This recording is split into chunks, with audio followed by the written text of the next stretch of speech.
Hey, welcome to EPN. My name is Victor Lucas, and we bring you the latest in everything cool every single day around here. It's good to be back in the studio. This one's going out to our buddy Doongie Forever, who says he likes to hit the like button just because. We want you to hit the like button because you like our stuff, but this rundown is dedicated to you.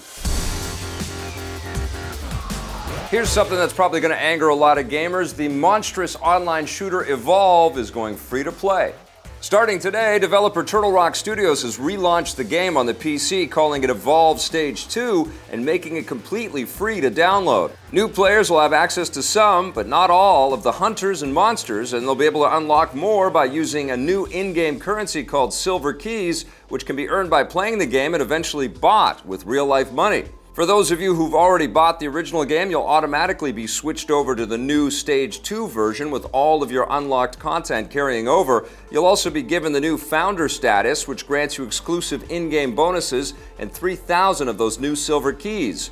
Evolve Stage 2 is still in beta, so not all of the changes are up and running yet. Free-to-play is coming to the console versions as well, but not right away. The developers say they'll do it sometime after the full version of Stage 2 is finished on the PC. More and more big games have been switching over to similar free-to-play business models, despite the fears of many gamers who worry that it will make everything pay to win. Hopefully Evolve is able to do it the right way and not alienate its fans. What do you think? Is free-to-play a good idea, or should Evolve have stayed the way it was? Let us know in the comments below. Fewer and fewer gamers are opening up their wallets to Kickstarter. The crowdfunding website received $8.2 million for all of its video game projects in the first half of 2016. That might sound like a lot of money, but it's down significantly from the more than $20 million that was pledged to games in the first half of 2015. This indicates that gamers are becoming more reluctant to give their money to crowdfunded projects.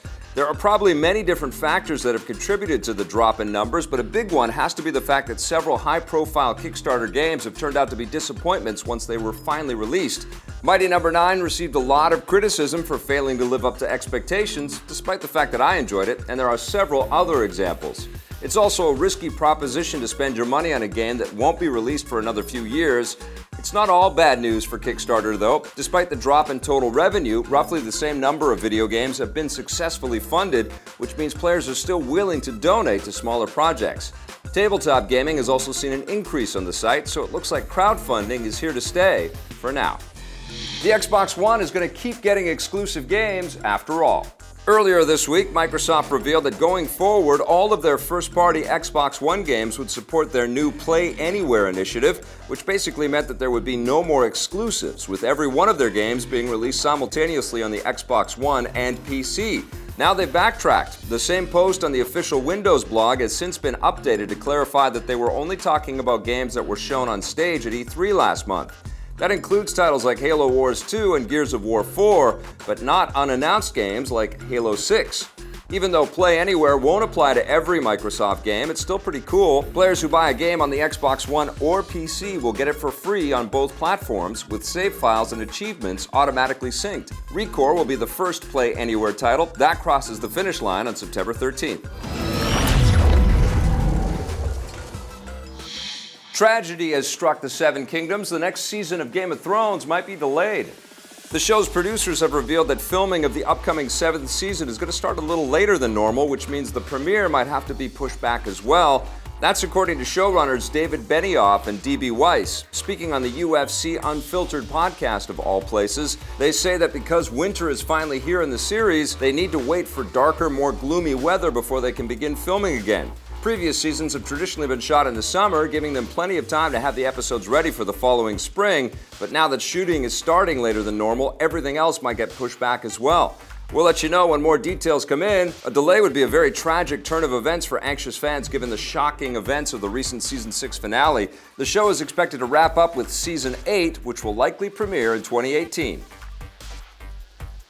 Rockstar Games is pulling a new stunt to keep players interested in Grand Theft Auto Online. They've unveiled the new Cunning Stunts DLC, set to hit consoles and the PC next Tuesday. It gives players death-defying racetracks that tower above Los Santos, complete with car-crushing obstacles, Daredevil-style loops, and insane jumps. Like other updates, there's also loads of new vehicles, including new supercars, sports cars, and motorbikes. Expect more DLC for GTA Online in the coming months. Some of the biggest entertainment franchises in the world are taking steps to embrace diversity. First up, Marvel Comics has unveiled a new version of Iron Man who isn't a man at all. The conclusion of the current Civil War II comics will see Tony Stark retire from his heroic role and hand over his iron suit to a new character, Riri Williams, an African-American woman. Her story is being crafted by the legendary Brian Michael Bendis, who's no stranger to awesome female characters, having co-created Marvel's Jessica Jones. This is part of an ongoing push on the part of Marvel to introduce more diversity to its comics, and they're also bringing more diversity to the big screen with upcoming movies like Black Panther and Captain Marvel. I could do this all day. Speaking of the big screen, over in The Final Frontier, Star Trek Beyond actor John Cho has revealed to Australia's Herald Sun newspaper that his version of Enterprise helmsman Mr. Sulu is gay. You kidding me, sir? He says that this was a decision made by the film's screenwriter and co-star Simon Pegg, and they both wanted to do it as a nod to original Sulu actor George Takei, who's openly gay himself. It's unclear if the original version of the character was gay or straight. He did show interest in a female colleague in one of the films, but that was in a deleted scene, so it doesn't really count. I'm sworn to celibacy, Mr. Sulu. Despite Star Trek's long history of promoting diversity, there actually haven't been any gay leads in the franchise, so this is probably going to make the cavemen a little angry. Here at EP, we think diversity is a great thing. If you disagree and want to call us social justice warriors, feel free to vent in the comments below. And that wraps us up for today's rundown. Thanks for watching, everybody. We'll be back again tomorrow with a brand new one. No escape for you. Hey, thanks for checking out that video on our EPN channel. It's just one small part of the things that we make around here. So if you liked it, don't forget to check out some of our other vids and hit that subscribe button.